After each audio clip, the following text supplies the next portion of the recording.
May isa pong nagtanong sa atin, ang sabi niya, hindi pala paraan sa kaligtasan yung Bible Baptist. Bakit ayaw mo pang umalis dyan? Siguro tinanong niya ito dahil nag-aakala siya na ang relihiyon or denominasyon sa pag-anib dito ay paraan ng kaligtasan. Pero malinaw po yung paliwanag natin na ang pagiging Baptist, ang pag-anib sa Baptist ay hindi po paraan ng kaligtasan sa kaluluwa ng tao, kundi sa pamamagitan ng pananampalataya sa Panginoong Hesukristo, sapagkat si Kristo ang ibinigay ng Diyos Ama dito sa lupa upang sa ikaliligtas ng mga sasampalataya sa Kanya. Yan po ay paulit-ulit na sinabi ng Biblia na walang ibang kaligtasan kundi ang Panginoong Hesukristo.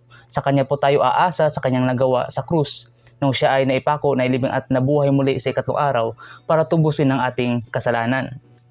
Kaya kung ang tao ay sasampalataya sa Panginoong Hesukristo, ay matitiyak niya po ang kanyang kaligtasan.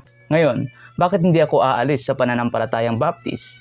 Sapagkat gaya po ng sinabi ko sa nakaraang video ko, na ang pananampalatayang Baptist ay sumasang-ayon po sa itinuturo ng Biblia.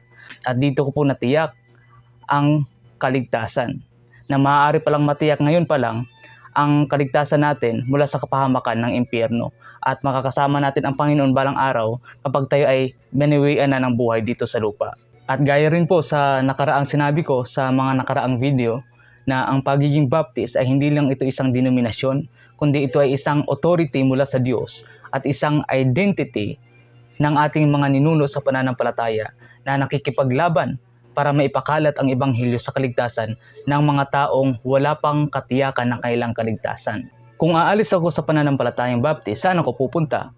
Doon sa relihiyon at ibang denominasyon na ang ipinapangaral ay sa pamamagitan ng mabubuting gawa?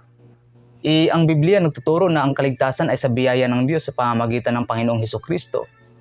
So, mananatili ako sa iglesia na nagtuturo ng tamang paraan ng kaligtasan, nagtuturo ng tamang paraan ng ebanghelyo, sapagkat si Kristo po ang kaligtasan po natin at hindi po sa pag-anib ng anumang relihiyon. Maraming salamat po sa katanungan.